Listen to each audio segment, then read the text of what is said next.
coming on the air with a promise from the Fed chair that they are going to get inflation back down, but it's going to take some time after the highest single-day interest rate hike since the first PlayStation came out. We're going to break down what this means for your wallet and for folks having a tough time feeding their families.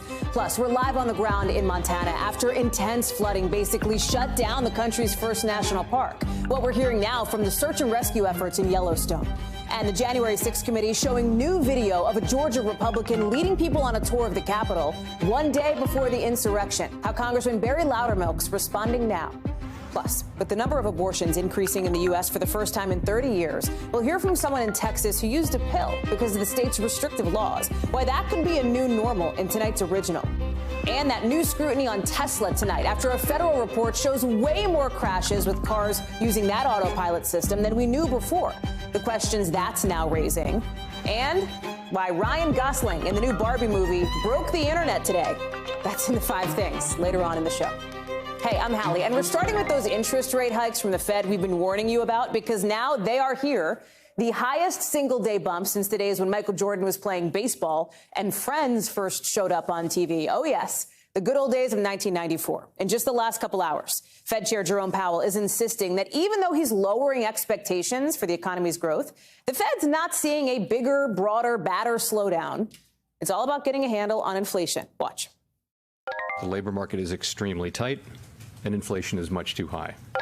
We're not going to declare victory until we see a series of these, really see convincing evidence, compelling evidence that inflation is coming down.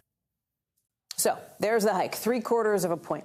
And this step is really basically the only big tool the Fed has to try to lower prices. And that's their goal, right? To lower prices, to make the numbers you're seeing at the gas pump, at the grocery store, at Walmart go down. But the immediate impact is that everything you see on your screen, all those things are going to cost more. New mortgages, new car loans, credit cards, maybe private student loans.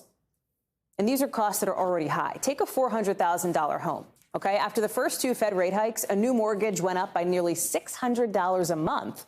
And with mortgage rates now already the highest in 14 years, it's going to get even higher.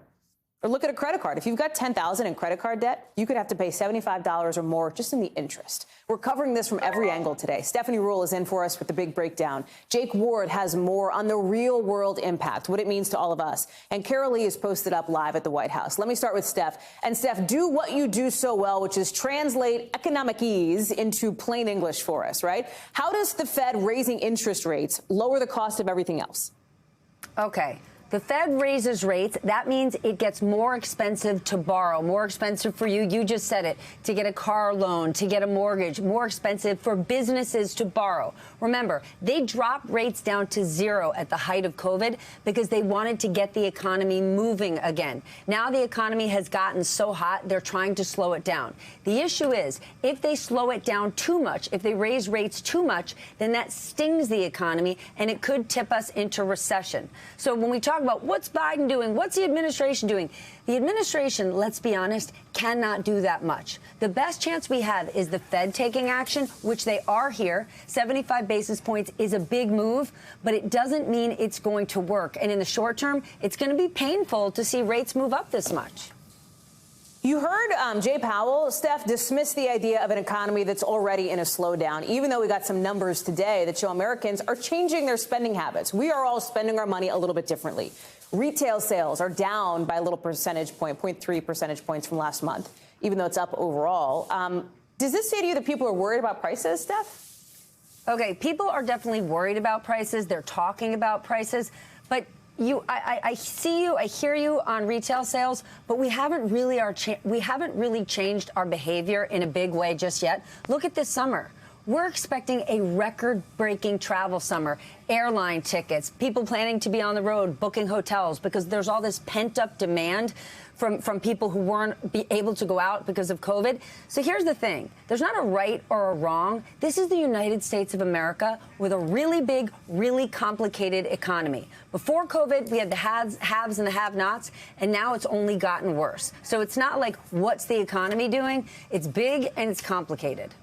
Okay, what do we look for then? What's the Fed going to do next, right? Because Powell's saying, hey, we're not going to be more aggressive than what we did today, but there will be more rate hikes down the road. There have to be, but listen, we weren't expecting. 2 weeks ago, we didn't think it would be 75 basis points. We thought it would be 50. Then we got last week's inflation number, which really was a shock to a lot of people that it was still so high. So he's got to be careful here because the White House does, or the administration does have some egg on their face because they were slow to this party. Janet Yellen and the president did say it's transitory. But I will say one thing in defense of Jay Powell. Nobody expected Russia to invade Ukraine. We did think that COVID would be in the rearview mirror. And now what are the two biggest drivers of inflation? It's gas prices, it's food prices, which we get wheat and other grains from Ukraine and Russia, and obviously we get oil from there. That has pushed prices up. Gas is one of the biggest drivers of inflation. And the fact that much of China has still been shut down in lockdown because of COVID makes the supply chain issues continue. And 6 or 9 months ago, the name of the game was we got to get people back to work. The supply chain has to work its kinks out, and that hasn't happened yet. We are making our way out of that. But Jay Powell, he's in a tough spot, and so is this administration.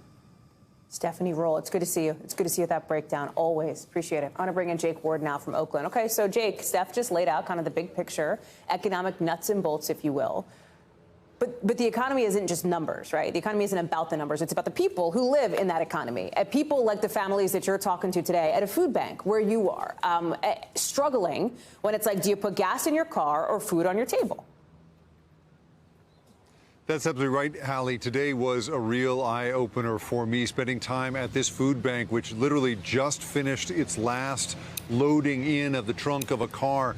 The numbers that they told us about at the end of their shift here was since about 9 a.m. this morning to 1:30 p.m., they did about 1,400 households worth of food. That's about 4,500 people who came through here needing to basically get that small amount of money off that week's grocery bill out of their worries and into something else. Maybe it's diapers, maybe it's gas. When we spoke to people here about why it is that they needed to come here and get free food, this is how they described it. Have a listen. It's really bad when you can't eat. You know, when your stomach is hungry, it's bad. This helps me a lot.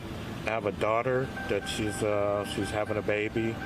And so the resources that they're providing is very resourceful for the community and to help the economy. We're already spending like $300, $400 extra a month than what we used to before.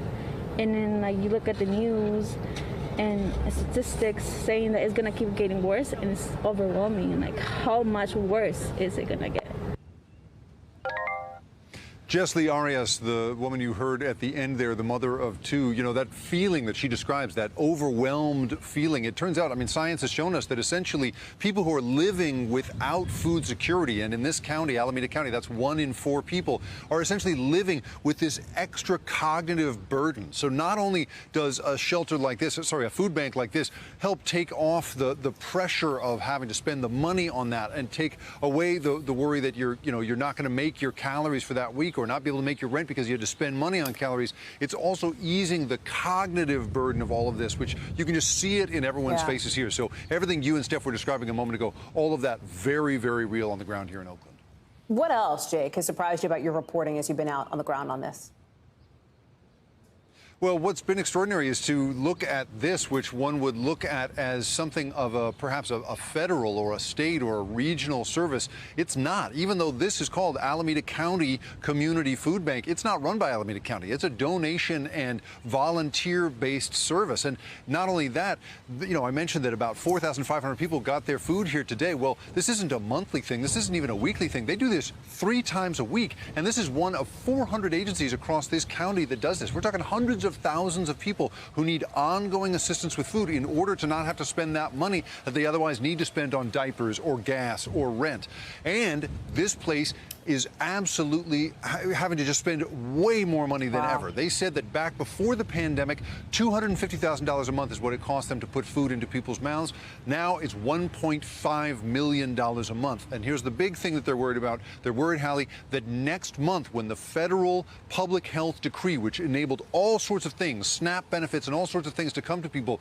That decree is supposedly going to go away, and with it, all these benefits. How will they continue to give food to people at the time that they're obviously going to need it more than ever, Hallie? Jake Ward, live for us in Oakland. Jake, thank you. That sets up this conversation now with Carol Lee outside the White House, right? Because for so many people, right, to get to work, to get to pick your kid up from wherever you're able to have childcare, if you have found childcare, you probably have to get in a car, right? You probably have to pay for gas in many places around the country. And you see the latest numbers here. We're above $5 a gallon, right? We know that we are. We've hit that milestone over the weekend. And now you have this letter from President Biden to big oil companies saying it's not acceptable for these, like, big profit margins, right, to get passed on to American families, for basically people to pay more for gas so that big oil companies can make more. Explain the goal here, Carol, because really the president at this point has very few unilateral options left available to him to be able to get some relief to the people like you just heard Jake talking about. Right.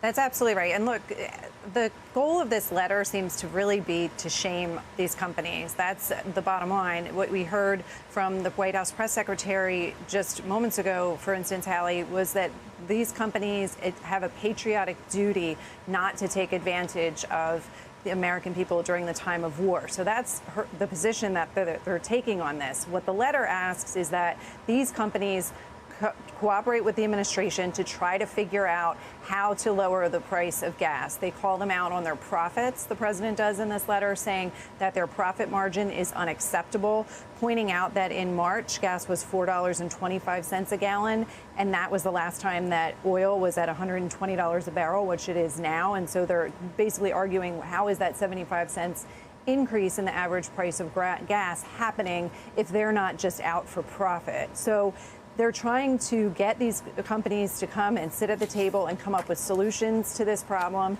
and to explain why they're not producing more. The problem that the administration has, as you mentioned, is they don't have a lot of tools here. So it largely seems like this could be more of a public relations campaign. Like I said, the press secretary is saying that these companies need to be doing their part. What does that look like and what does that mean? We don't know. The White House is also saying things like, the press secretary mentioned the Defense Production Act. Could the president invoke that to somehow lower the price of gas to increase production? It's not really clear exactly how that would work, and the White House hasn't said how serious they are about something like that. Carol Lee outside the White House for us. Carol, thank you for that. Thanks for being on top of that story for us. Turning now to news out of the West, because the Montana National Guard says it's had to rescue so far nearly 90 people from crazy intense floods at Yellowstone Park. It's so bad that the governor of Montana has declared a statewide disaster. Technically, though, it was the lieutenant governor acting as the acting governor who did that, because Governor Greg Gianforte, we found out late this afternoon, he is not in the country. He's actually out of the country on a personal trip with his wife. His office says he left before the flooding happened. He's working to get back, they say, as quickly as possible, get back to the state. And it's a good thing, because look at this. In Billings, a big water plant had to be closed because levels got to more than 16 feet, meaning it couldn't operate. It can only operate when it's 15 feet or below. These floods have washed away cabins, swamped small towns, knocked out power. Yellowstone overall was shut down earlier this week, right as the summer tourist season was starting. More than 10,000 people who were visiting had to leave. Our Miguel Almaguer is on the ground with more. The floodwaters across this community are finally starting to recede, but not everywhere. Some homes and businesses, even vehicles, are under feet of water. Now, that damage, most of it came yesterday as widespread flooding affected this area as well as Yellowstone National Park. Some 10,000 people from the park were evacuated as rivers rose about 5 to 6 feet in just 24 hours. There were several inches of rain that triggered this widespread flooding, but it was also snow and melting runoff that really contributed to the rising rivers all across this region. There were no fatalities and no serious injuries, but we had mudslides, rock slides, bridges that were washed away, homes that were washed away. The damage and destruction is widespread. Today, authorities are trying to access the roads into Yellowstone to determine exactly what is still left standing.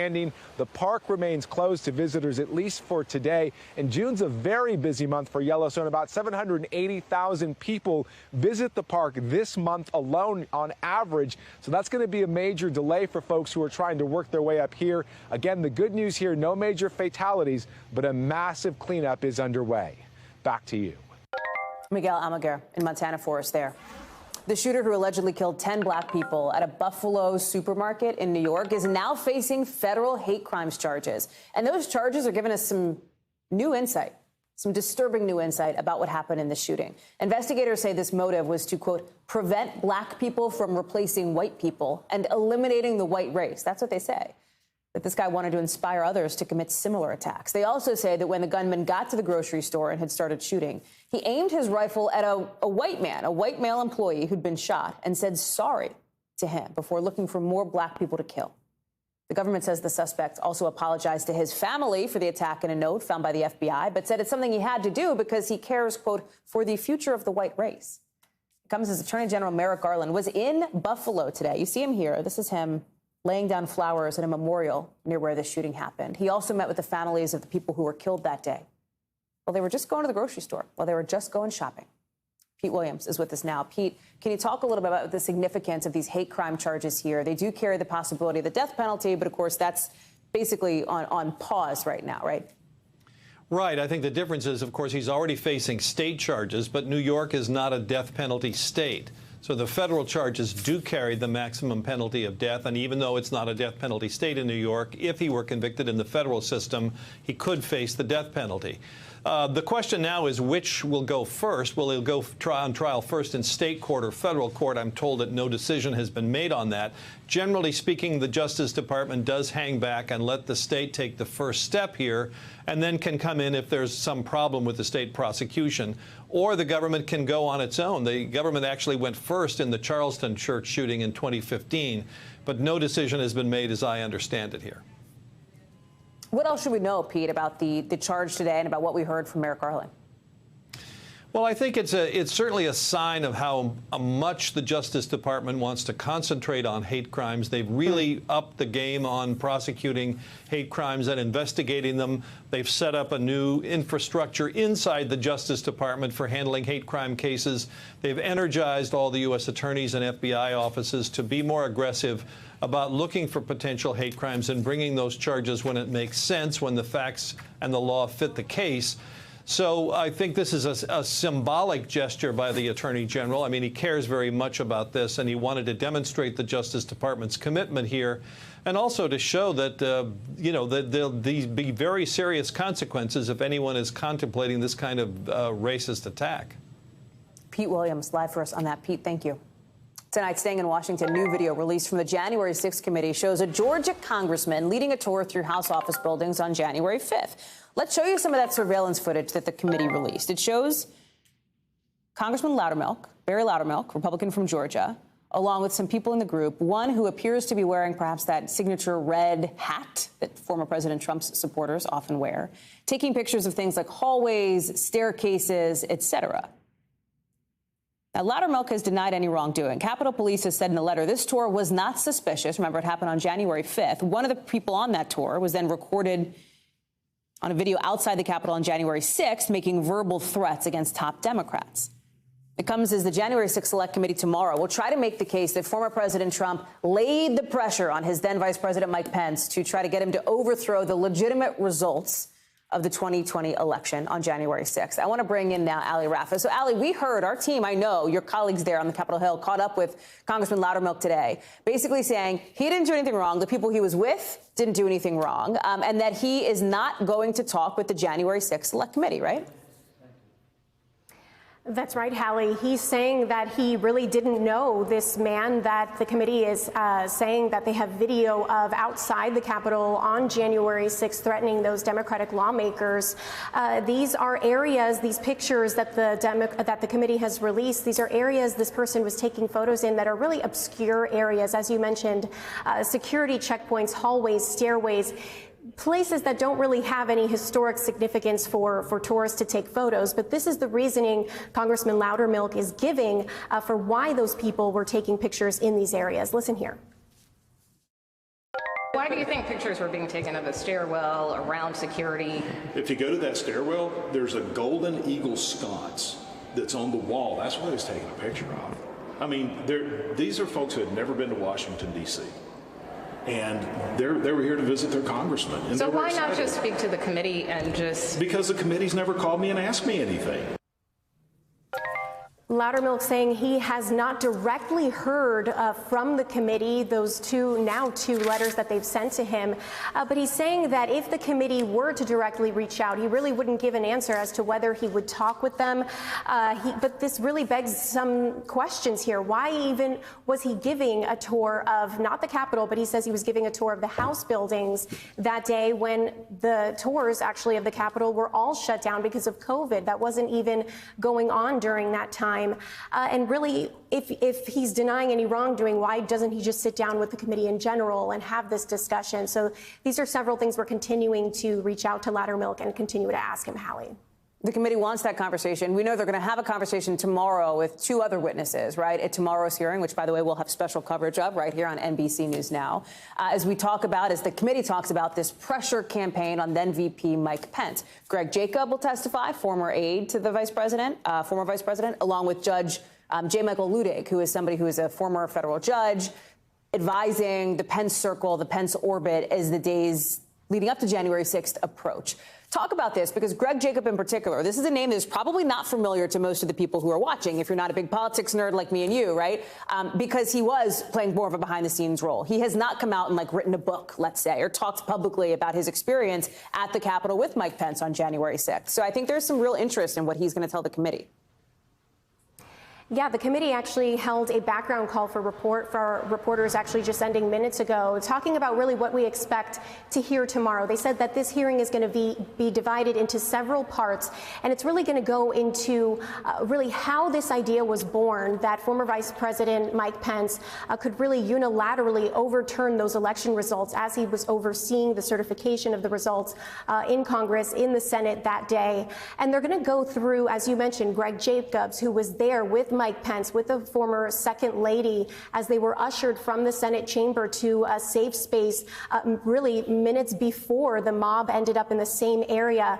They said that we're going to hear again from never before seen video, audio, pre-recorded testimony, really hearing from what former campaign manager Bill Stepien laid out and described as a team normal.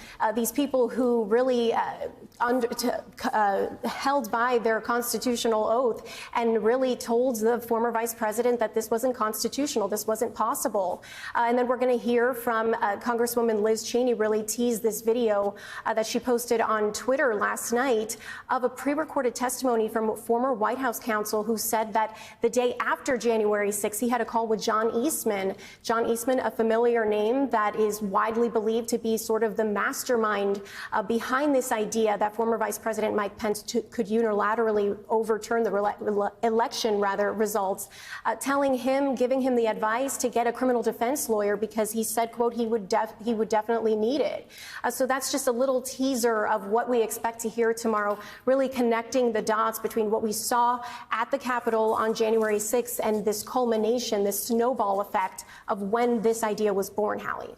Ali Rafa, thank you very much. Appreciate it. Our coverage, by the way, of tomorrow's hearing starts at 12:30 Eastern right here on NBC News Now. You know, for a while now, Ukraine's been asking the West. I don't know if you'd even say asking. They've basically been begging the West for way more weapons. Well, today, the U.S. is delivering, announcing another $1 billion in help, in more equipment, basically. Spokesperson for national security at the White House, John Kirby, today saying the U.S. is really doing everything they can. The president's on the side of the people of Ukraine. And he wants to make sure that that we're doing everything we can to help Ukraine's armed forces succeed on the battlefield. That help is super important right now, especially in the fight for the eastern city of Severodonetsk. Ukrainian forces there are pretty much cornered in an industrial part of the city. And it comes as hundreds of people, civilians, dozens of kids, right? They're still stuck sheltering at a chemical plant there. Ali Arouzi is here with us now. And Ali, I want to start with some new reporting from the Washington Post and some other outlets who spoke with the families of two U.S. veterans that they say have gone missing overseas. The mother of one of the vets says that Alex felt very strongly, her son felt very strongly he had been trained in ways he could help the Ukrainians be strong and push Putin back, that they went there to train. I believe that the State Department has acknowledged hearing reports of these two missing people. Do we know anything else? Do we know anything more, Ali? Hey, Hallie, that's right. The State Department said that they are in close contact with the Ukrainian authorities. They haven't confirmed that these two have been taken. But if these reports are true, Hallie, they would be the first two American servicemen to be held by the Russians as prisoners of war. And that would be very significant. And of course, the fear is that Russians would use them for propaganda. And I can tell you, Hallie, that I spoke to the spokesperson to the Foreign Legion here yesterday, and he was telling me that the bulk of the people that have joined the Foreign Legion are either from the United States or Great Britain. So there are several groups of people here from America and the UK fighting for them. But this would be a significant turn in the war if indeed it turns out to be true and they are being held by the Russians. There has been so much focus on the Donbass region in the east, and the president of Ukraine, President Volodymyr Zelensky, has said whatever happens there is going to be key to determining who will dominate this war overall in the weeks to come. It feels like right now that is Russia. No, on the ground where you are? It is right now. The momentum certainly seems to be on Russia's side. They've outnumbered and outgunned the Ukrainians, and as you just said, they've pushed the Ukrainian forces in Severodonetsk, which is the capital of the Luhansk area, right to the outskirts of the city. They're only in charge of the industrial zone there, and the people that are living there, that are still trapped there, are living in appalling conditions like they were in Mariupol. The UN today said that they're running out of food, clean water, electricity, and that they can't survive under these conditions for much longer. But that city is now essentially cut off from the rest of Ukraine. So it's a really desperate situation. And from all the accounts we're hearing, the Russians are shelling that place from morning, noon and night. It's a relentless onslaught there. The Ukrainian commanders say that the only time there's a lull in shelling is when the Russians are reloading. Hallie, really quickly before I let you go, I want to sort of end this discussion where we started the discussion at the top of the show, and that's on the economy, right? Because you now have some reportedly Western allies, again, we haven't confirmed this, asking for a ceasefire because their economies are dealing with inflation, with high gas prices, with some of the economic fallout here. Is there a sense that you're getting that after supplying, this help to Ukraine, all these weapons, that some nations might want that ceasefire to become an option? That's a real fear here, Hallie. You hear it from the Ukrainians all the time. They're really worried that support from the West is going to start dwindling as this war drags on, as interest dwindles in it, and as people are hurting at home. Now, they feel like they have a lot of support from the United States and Great Britain. Those are their two biggest allies, but they don't feel like they're getting that support from places like France and Germany. I mean, you talk to most Ukrainians here, and President Macron is not a popular man here in Ukraine, and they say that because they feel like they're not getting that kind of support from France as they are getting from the U.S. Ali Arouzi, live for us in Kyiv. Glad to have you there, Ali, on a day with a bunch of headlines, as we just laid out. Thank you. Coming up, the results of Donald Trump's so-called revenge campaign in last night's primaries. Looking a little bit mixed. We're going to break down the results and look ahead at the latest shakeup in Georgia's Senate race. Plus, what we know about the Barbie movie next in the 5 Things.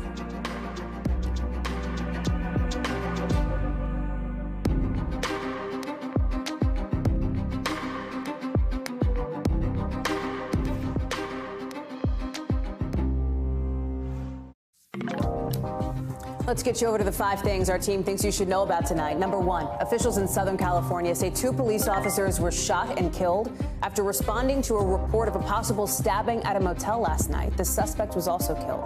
The sheriff's department is looking into what exactly happened. Number 2, the Southern Baptist Convention has voted to make a list of pastors and church workers who have been credibly accused of sex abuse. This is the nation's biggest Protestant denomination, saying they're going to also launch a task force to oversee more reforms. The vote fell short for some survivors of sexual abuse who said they had wanted a compensation fund for victims. Number 3, listen to what Japan just did. If you insult people online, you could be punished by up to a year in prison. Yeah. Think about that. That's after a reality star died. There's been more concern about cyberbullying there ever since that star died by suicide after dealing with online abuse. The new rule is set to go into effect later this summer.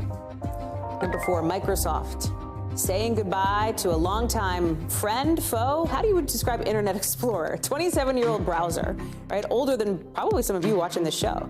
Getting retired as the company pushes users to its Edge browser instead. If you are an elder millennial like me, you know that it is the end of an era. Number 5, have you seen the picture that absolutely broke the internet today? This is it. Feast your eyeballs, man. Ryan Gosling in the new Barbie movie. We don't know anything about the plot. We don't know anything about the character. All we know is that this is Gosling's first movie since 2018. You can see probably why he got the part of Ken, because of his personality, right? I don't say what goes viral, people. Don't blame me. It's not my fault it went viral. Look inside yourselves. All right, to politics now, making the natural turn after that. And an interesting new revelation in the Republican race for Senate there, with Herschel Walker going up against, of course, Democrat incumbent Raphael Warnock. Walker acknowledging to having a second son that he reportedly does not talk to. Walker has notably been outspoken about fatherless homes in black communities in his campaign, in a new statement to NBC saying that Walker has supported the child and continues to do so, adding to suggest Herschel is hiding the child because he hasn't used him in his political campaign is offensive and absurd. This comes as former President Trump is focusing on the next targets of his so-called primary revenge tour, like Congressman Peter Meijer of Michigan, who criticized Mr. Trump after January 6th. And then we saw the results of the races we talked about over the last 24 hours. South Carolina Congressman Tom Rice losing to a Trump-backed candidate. Rice voted to impeach Donald Trump after the Capitol attack. But you know who held on to her seat? Congresswoman Nancy Mace. She beat her Trump-endorsed backer by more than 7 points. Vaughn Hilliard is following all of this for us. Vaughn, we're glad to have you with us. And as we look ahead to the next stop on Donald Trump's sort of purge tour, if you will, I think you look to Michigan, you look at some of these other places, and the lesson seems to be, if we can draw a lesson from the results we've seen so far, that Republican voters are okay with candidates who are critical of the former president, but an impeachment vote, like in Rice's case, may have been a bridge too far. Impeachment vote apparently unforgivable, but potentially even more unforgivable for the likes of Tom Rice, that South Carolina congressman who only earned 25% of the vote despite serving in Congress for 10 years, is the fact that he was unrelenting, Hallie, in his criticisms, up to the point of yesterday, 3 hours before polls closed when he was talking with you, and he continued to walk that line that Donald Trump had turned his back on the Constitution and his actions after November of 2020.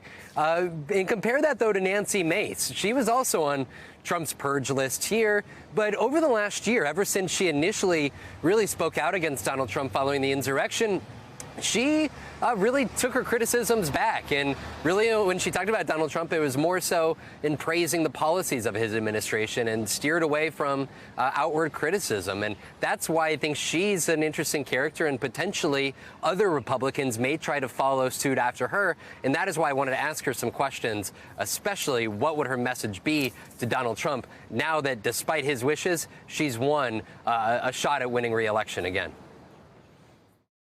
Donald Trump tried to oust you from the Republican Party. What is your message to Donald Trump now? My message is the same to him as it is to anybody else on either side of the aisle. I am more willing to work with anyone who's willing to work with me. Full stop. Hallie, you mentioned it. There's 3 other House GOP members of Congress who have primaries against Trump-endorsed candidates. Those 3 members, they voted for impeachment, just like Tom Rice, but they're trying to hold on to their seats. Then there's that 4th one. 2 months from now, Liz Cheney. She has a competitive primary against a Trump-backed candidate named Harriet Hageman. That's going to be the real challenge, because there's nobody that has been more vocal through all of this than Liz Cheney. Let me ask you about Georgia here, where you also have a bit of the Trump factor in the race, another key Senate race, marquee Senate race in that state as we look ahead to the general election in November. This revelation of Herschel Walker's child here. How is that playing into the campaign currently? Have we seen its impact yet, or not so much? You know, I think that's going to be a really good question here. For Herschel Walker, he was the runaway in the GOP primary, had the backing of Mitch McConnell, but also of Donald Trump here.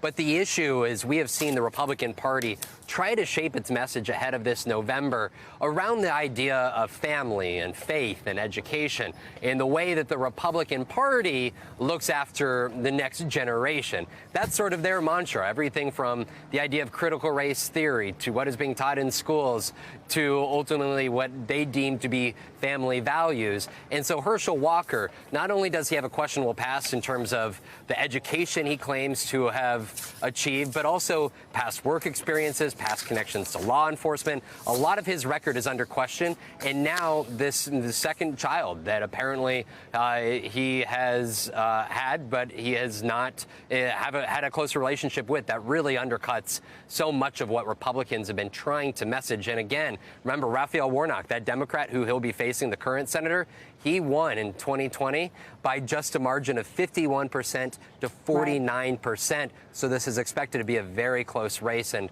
Herschel Walker is taking some cuts here that may be detrimental to his candidacy. Vaughn Hilliard, live for us on the campaign trail. Vaughn, thank you. Coming up here on the show, the green light, another step closer now for the first vaccines for kids under the age of 5. We've got big news on that today. How soon you might see shots in arms coming up.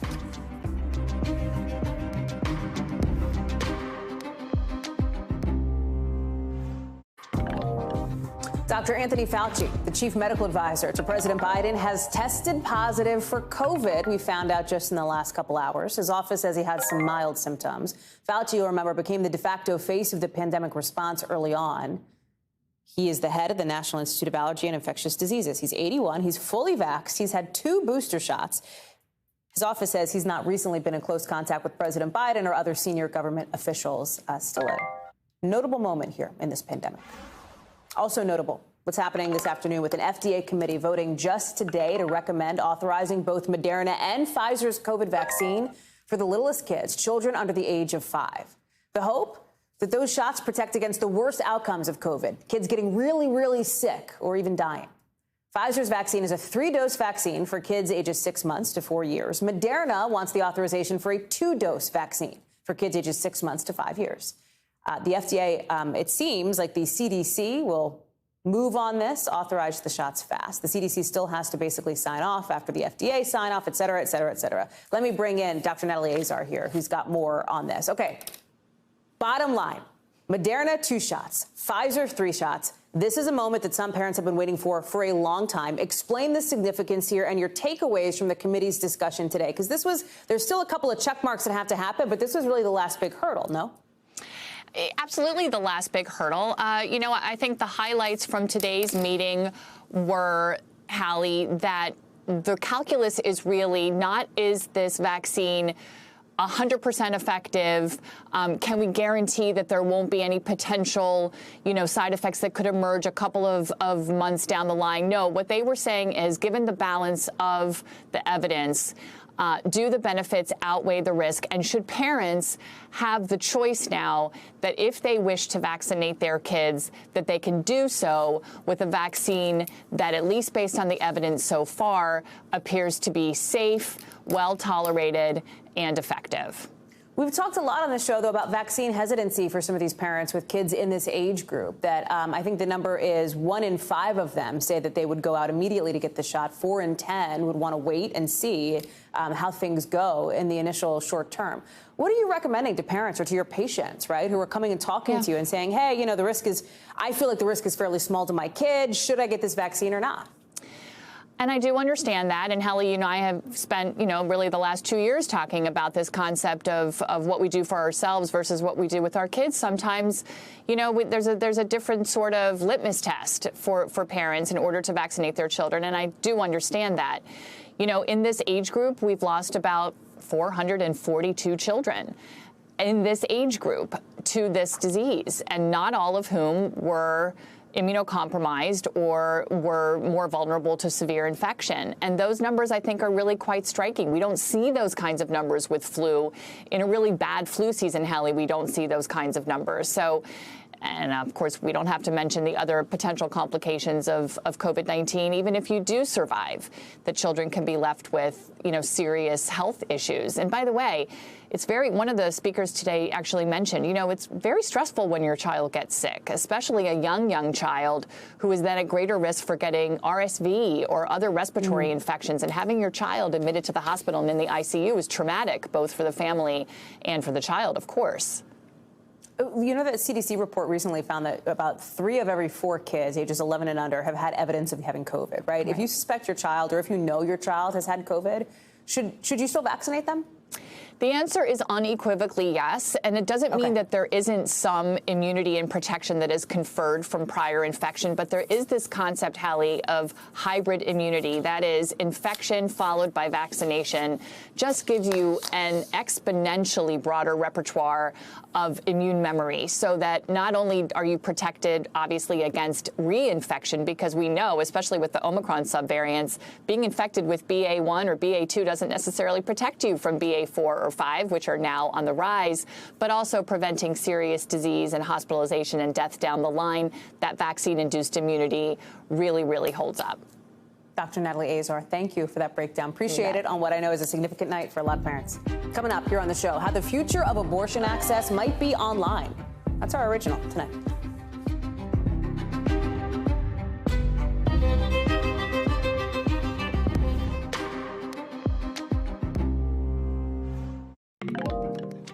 NBC News covers hundreds of stories every day, and because you couldn't possibly read or watch or listen to them all, our bureau teams have done it for you.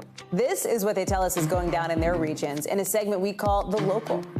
From our Midwest Bureau, police say they've arrested somebody who allegedly threatened a mass shooting, a threat that shut down at least 8 schools in the Kansas City area. Officials say they got a call early Tuesday about a Snapchat post threatening to kill people. Charges against the suspect still pending. We're going to stay on top of that story. From our Southeast Bureau, people in Odessa, Texas are slowly getting back their water service after a huge water main break yesterday.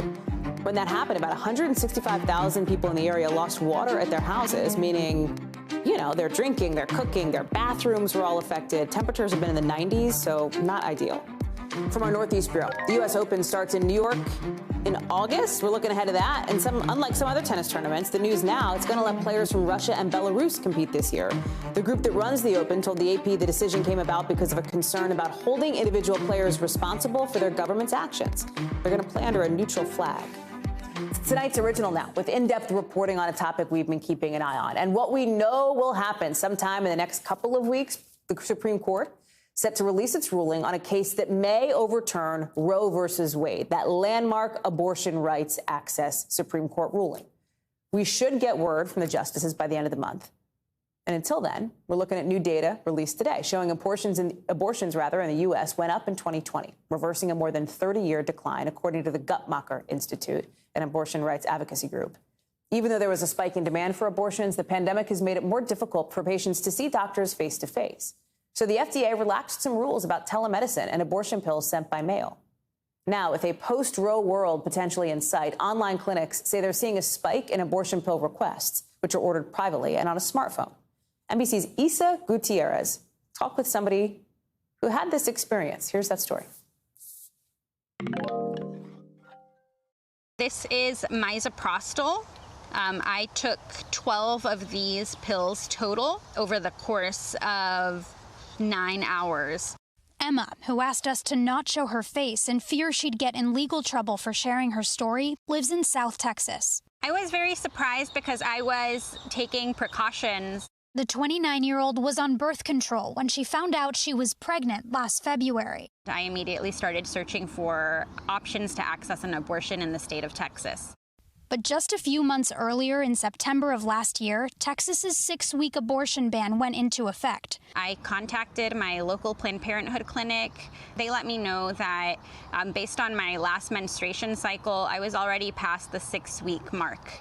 Emma says they referred her to a clinic 8 hours away in New Mexico. She made the decision to self-manage her abortion with medication obtained from a friend. I was watching these YouTube videos from my home that is no more than 2 miles from a Planned Parenthood clinic where only 6 months prior I would have been able to receive care. In December, the Food and Drug Administration lifted a major restriction on abortion pills, permanently allowing patients to receive abortion medication by mail instead of requiring them to receive them in person. There are a ton of virtual clinics that have popped up in the United States ever since the FDA stopped enforcing its in-person dispensing requirement. But the future of those clinics is in question. 19 states require clinicians to be physically present for 1 or more visits, effectively eliminating access by mail. Then there's the Supreme Court draft opinion on Roe v. Wade leaked last month. It looks like roughly half the country will ban abortion within a few months of that decision. We instantly had, like 35 times the amount of web traffic than we did the day before. Robin Tucker is a clinician at Aid Access, a nonprofit that provides access to medical abortion by mail around the world. We got an overwhelming surge pretty much immediately in patients who were requesting pills in advance of being pregnant. Unlike many U.S.-based telehealth abortion clinics, Aid Access is able to provide medication to patients in states with tighter restrictions by having the medication prescribed and shipped from overseas. Texas has no jurisdiction over providers in Europe or over pharmacies in India. It can't really do much about it. Still, people like Emma worry about the additional hurdles those seeking help could face in a post-Roe society. I stumbled upon many roadblocks, but I was able to navigate them. I know that there's going to be a lot of individuals who will see it as the end of the path and turn around and continue with an unwanted, unplanned, undesired pregnancy. Issa is joining us now. So, Issa, what is the landscape for states when it comes to abortion pills if, let's say, the Supreme Court does, in fact, overturn or take steps to overturn Roe v. Wade? Sure. So, Hallie, in some states, this is already effectively banned, right, for people to be receiving these pills in the mail. The bigger question is, will states actually be able to stop people from accessing digital help for their abortions and getting these pills in the mail? And the answer to that question is probably not, right? The legal expert who I spoke with explained to me that in the next 5 to 10 years, we're likely to see states experiment with a bunch of different types of new laws to try and crack down on this. But the reality is that it's really difficult to track mail that's coming in and out of a state. And on top of that, what Robin Tucker from Aid Access explained to me is that right now there's no test to trace these drugs in a person's body. So they go to a clinic, they say that they had a positive pregnancy test, and now they're experiencing bleeding. There's no way for physicians right now to tell whether there was a miscarriage that happened naturally or if it was medically induced. So those are just some of the barriers right now. I quickly want to give a shout out to Chloe Atkins, our NBCNews.com reporter, who contributed her reporting to this piece today. Hallie? Issa and Chloe, thank you so much. Appreciate you both. When we come back, we're learning more about the real-world performance of cars that have partially automated driver assist systems, what federal regulators are saying about the safety of these vehicles, a.k.a. autopilot, right? We're talking about that. Plus, Amber Heard saying today she's expecting more lawsuits from Johnny Depp. We've got more from her exclusive interview with Savannah on the Today Show coming up.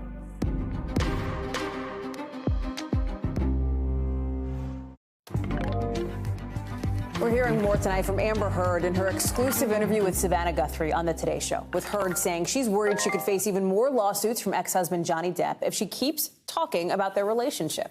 Watch. There's a text message where Johnny promises total global humiliation for you. Do you feel like that came true? I know he promised it. I testified to this. I'm not a good victim, I get it. I'm not a likable victim. I'm not a perfect victim. But when I testified, I asked the jury to just see me as human and hear his own words, which is a promise to do this. It feels as though he has. Do you feel like you could be sued again by him for defamation? I'm scared that no matter what I do, no matter what I say or how I say it, every step that I take will present another opportunity for this sort of silencing, which is what I guess a defamation lawsuit is meant to do. It's meant to take your voice. We'll have more of Savannah's exclusive interview this Friday at 8 o'clock Eastern on Dateline, right here on NBC. New data shows drivers using Tesla's autopilot were involved in 273 crashes since last summer. This new government report shows that's a whole lot more than we previously knew. It makes up nearly 70% of the nearly 400 reported crashes by a dozen automakers. Honda reported 90 at the same time, involving what's called advanced driver assistance systems. Subaru 10. Look at the red line, though. That's Tesla. I mean, that's the comparative data on your screen right there. It's the first since NHTSA, the National Highway Traffic Safety Administration, required the companies report on serious crashes involving their autopilot or driver assistance systems so it can figure out how well those systems do and whether they need new regulations. Stephen Romo has been digging through this report and joins us now. So the Fed said, hey, give us this data. So what does this report do, right? It basically shows what the data is, but I don't know that it draws any conclusions, does it?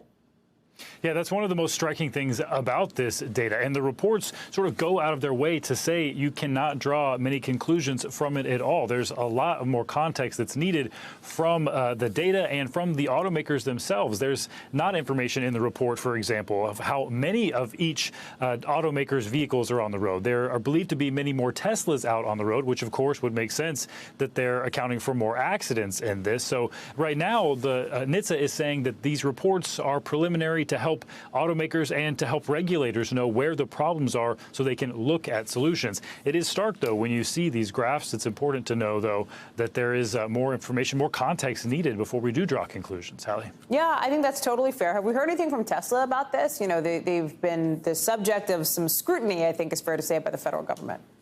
Yeah, we have reached out to Tesla for a response about the new NHTSA reports. We have not heard back from them. There have, though, of course, been many recalls that Tesla has been subject to, and Elon Musk has not been shy about responding on Twitter. The most recent one, there was a software update needed, a recall for some of the software that was causing some Teslas to sort of roll through stop signs, and Elon Musk took to Twitter and said that there was not a safety issue. So we have been checking to see if maybe he won't respond to us. Maybe there'll be a tweet about these new reports. Sure. We haven't seen anything about that just yet, though, Hallie. Smash that refresh button, right, on the exactly. tweets from Elon Musk. Because here's the thing, like, he also has a lot going on because he's got Tesla. He's cutting about 10% of the staff there because he says he has a bad feeling about the economy. By the way, Tesla stock ended up like 5% today. He's also set tomorrow now in this bid to try to take over Twitter to talk with Twitter employees for the first time since this takeover offer, if you will.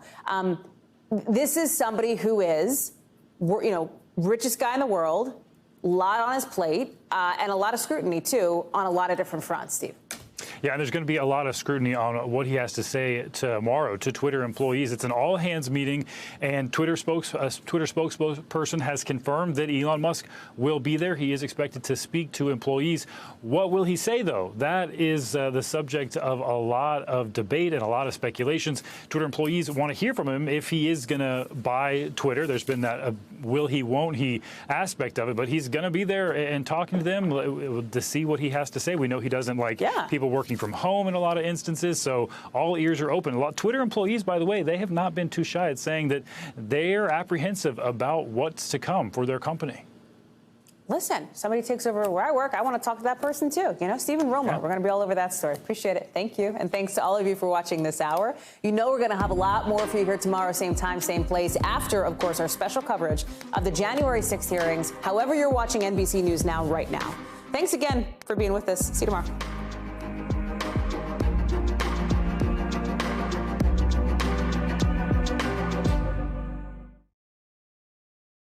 Thanks for watching our YouTube channel. Follow today's top stories and breaking news by downloading the NBC News app.